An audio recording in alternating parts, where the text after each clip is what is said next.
Hello friends, അസ്സാമു അലൈക്കും. നമസ്കാരം. Welcome back to tales of Naju.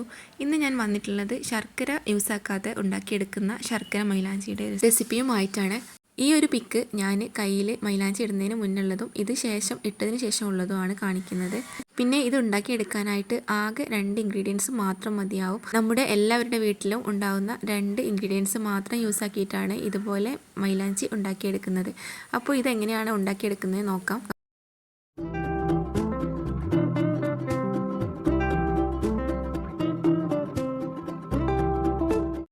അപ്പോൾ നമുക്ക് ഇത് ഉണ്ടാക്കുന്നത് എങ്ങനെയെന്ന് നോക്കാം. ഇതിന് വേണ്ടിയിട്ട് ഞാൻ ആദ്യം തന്നെ പഞ്ചസാരയാണ് എടുത്തിട്ടുള്ളത്.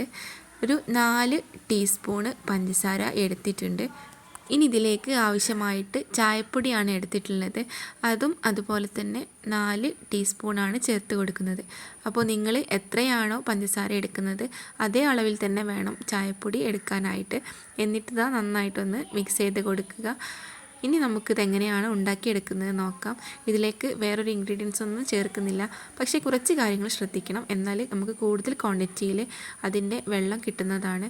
അപ്പോൾ അതിന് വേണ്ടിയിട്ട് ഞാനൊരു പഴയ ഇതുപോലെയുള്ള പെയിൻറ്റിൻ്റെ ടിന്നാണ് എടുത്തിട്ടുള്ളത്. പിന്നെ ഇതാ ഒരു സ്റ്റീൽ ഗ്ലാസ്സും എടുത്തിട്ടുണ്ട്. അപ്പോൾ ഈ ടിന്ന് ഞാൻ പല പ്രാവശ്യമായിട്ടും ഉണ്ടാക്കിയെടുത്തിട്ടുള്ള ടിന്നാണ്, അതുകൊണ്ടാണ് ഇതിങ്ങനെ ആയിട്ടുള്ളത്. എന്നിട്ട് നമുക്ക് ഇതിൽ ആദ്യം തന്നെ പഞ്ചസാരയും അതുപോലെ ചായപ്പൊടിയും കൂടി മിക്സ് ആക്കിയിട്ടുള്ള ആ മിക്സ് എടുത്തിട്ട് ഇതുപോലെ ആ ഒരു പെയിൻറ്റിൻ്റെ ടിന്നിൻ്റെ സൈഡിലേക്കായിട്ട് ഒന്ന് ആക്കിയെടുക്കുക. സെൻറ്റർ ഭാഗത്ത് ആക്കിയെടുക്കരുത്, അവിടെ നമുക്ക് ഗ്ലാസ് വെക്കേണ്ടതുണ്ട്. ഈ പാട്ടയ്ക്ക് പകരമായിട്ട് നമുക്ക് കുക്കറിൽ ഉണ്ടാക്കിയെടുക്കാനായിട്ട് പറ്റും.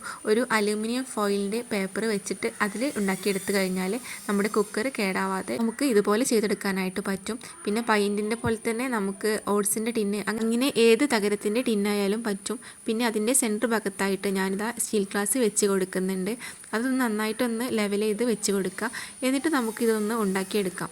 അതിന് വേണ്ടിയിട്ട് ഞാൻ എന്താ ഗ്യാസ് സ്റ്റോപ്പിലേക്ക് വെച്ച് കൊടുത്തിട്ടുണ്ട്. പിന്നെ അതിൻ്റെ മുകളിലായിട്ട് പോലെ ഒരു കുഴിയുള്ള പാത്രത്തിൽ വേണം വെള്ളം ഒഴിച്ച് കൊടുക്കാനായിട്ട്. അപ്പോൾ ഞാൻ ഇതിലേക്ക് കുറച്ച് വെള്ളം ഒഴിച്ച് കൊടുത്തിട്ടുണ്ട്. എന്നിട്ട് ഈ വെള്ളം ഒന്ന് ചൂടാവുന്ന സമയത്ത് ഈ വെള്ളം ഒഴിവാക്കിയെടുക്കാം. ഇതിൽ ഞാൻ ചേർത്ത് കൊടുക്കുന്നത് ഐസ് വെള്ളമാണ്. അപ്പോൾ ഈ പാത്രം ഒന്ന് ചൂടായി വരുന്ന സമയത്ത് ഇതിലുള്ള വെള്ളം നമുക്ക് ഒഴിവാക്കിയെടുത്തിട്ട് ഇതിലേക്ക് നല്ല തണുത്ത വെള്ളം ഒഴിച്ചു കൊടുക്കുക. ഇങ്ങനെ തണുത്ത വെള്ളം ഒഴിച്ചു കൊടുക്കുന്നത് എന്തിനാണെന്ന് വെച്ചാൽ നമ്മുടെ തണുത്ത വെള്ളത്തിന് അധികം ഈർപ്പം കിട്ടുന്നതാണ്. അതായത് തണുത്ത വെള്ളം ചൂടാവുന്ന സമയത്ത് ഒരുപാട് ഈർപ്പം വന്നിട്ട് ആ ഒരു ഈർപ്പം ചായപ്പൊടിയും പഞ്ചസാരയും വേവുന്ന സമയത്ത് അതിൻ്റെ ആവി ഇതിൻ്റെ മുകളിലേക്കായി വരുമ്പോൾ ഒരു പാത്രത്തിൻ്റെ അടിവശത്ത് തട്ടിയിട്ട് അതിൻ്റെ ആവി താഴേക്കായിട്ട് വരുന്നതാണ്. ഈ തണുത്ത വെള്ളം ഒന്ന് ചെറുതായിട്ട് തിള വരുന്ന സമയത്ത് നമുക്ക് ഫ്ലെയിം ഓഫാക്കിയെടുക്കാം. അപ്പോൾ വെള്ളത്തിന് എപ്പോഴാണോ തിള വരുന്നത് ആ സമയത്ത് നമുക്ക് ഫ്ലെയിം ഓഫാക്കിയിരിക്കാം. ഇപ്പോൾ ഇത് നന്നായിട്ട് ആയിട്ടുണ്ട്. അപ്പോൾ അത്രയും ഒരു ഇതിൽ നിന്നും എനിക്ക് കിട്ടിയിട്ടുള്ളത് ഇത്രത്തോളം വെള്ളമാണ്. നന്നായിട്ട് തിളയ്ക്കുന്നുണ്ട്. അപ്പോൾ ഈ ഒരു വെള്ളം നമുക്ക് അതിൽ നിന്നും എടുത്തു മാറ്റാം. എന്നിട്ടൊരു ബൗളിലേക്ക് മാറ്റിയെടുക്കുന്നുണ്ട്. അത്യാവശ്യം നല്ല കളറുള്ള വെള്ളം തന്നെയാണ് കിട്ടിയിട്ടുള്ളത്.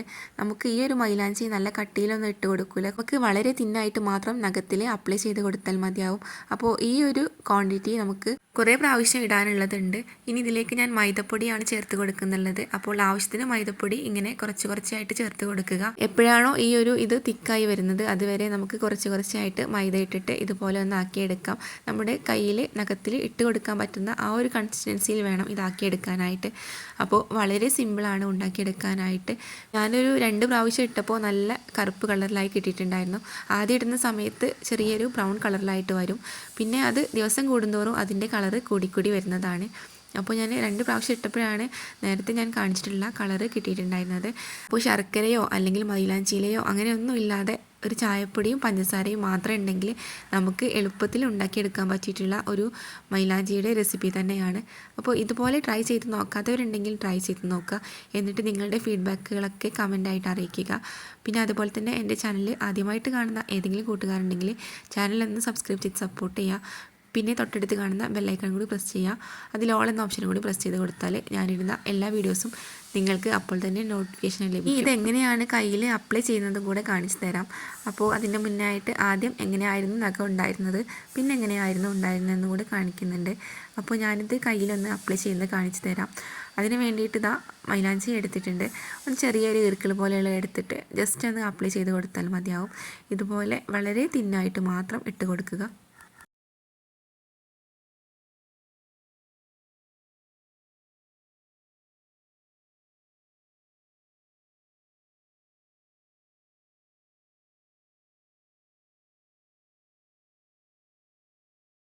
അപ്പോൾ അതാ ഞാൻ ഇട്ട് കൊടുത്തിട്ടുണ്ട്. അങ്ങനെ എല്ലാവരും എല്ലാമായിട്ട് ഇട്ട് കൊടുത്തിട്ടുണ്ട്.